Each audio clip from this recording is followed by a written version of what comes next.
Në prag të ndërimit të viteve, dua t'i drejtohem gjithë komunitetit futbollit shqiptar për të shprehur mirënjohjen time të sinqertë për një vit që do të mbetet gjatë në kujtesën tonë. Viti që po lëm pas ka qenë një vit historik për futbollin shqiptar, një vit ku puna, vizioni dhe përkushtimi u kthyen në rezultate konkrete, në fushë, në organizim dhe në rritjen e gjithë sistemit tonë futbollistik.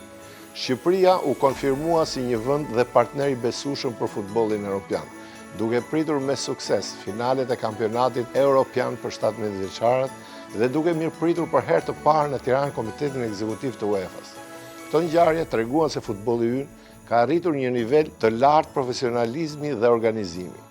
Emocionet më të forta na i dhuroi ekipi kombëtar, i cili për herë të parë në histori siguroi kualifikimin në fazën play-off të Botrorit 2026. Një arritje që na bëri krenar dhe që dëshmon se ëndrat e mëdha janë të arritshme kur punohet me seriozitet dhe besim. Uroj shumë që ky rrugtim i bukur të kurorëzohet me kualifikimin për herë të parë në finalet e Botrorit. Gjatë këtij viti kemi vijuar të investojmë për bazat e të ardhmes, tek fëmijët, të rinj, në futbollin e vajzave, në infrastrukturë dhe në mbështetjen e klubeve. Futbolli shqiptar po rritet në numra, në cilësi dhe në ndikim shoqëror.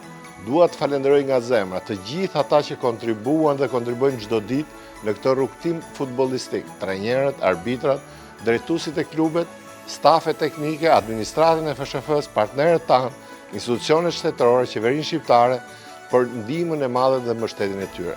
Në këtë frym pozitive hym në vitin 2026 me ambicie të forta për të bërë akoma më shumë, për ta çuar më përpara futbollin shqiptar dhe me një ëndër të madhe, të jemi pjesë e Botrorit 2026.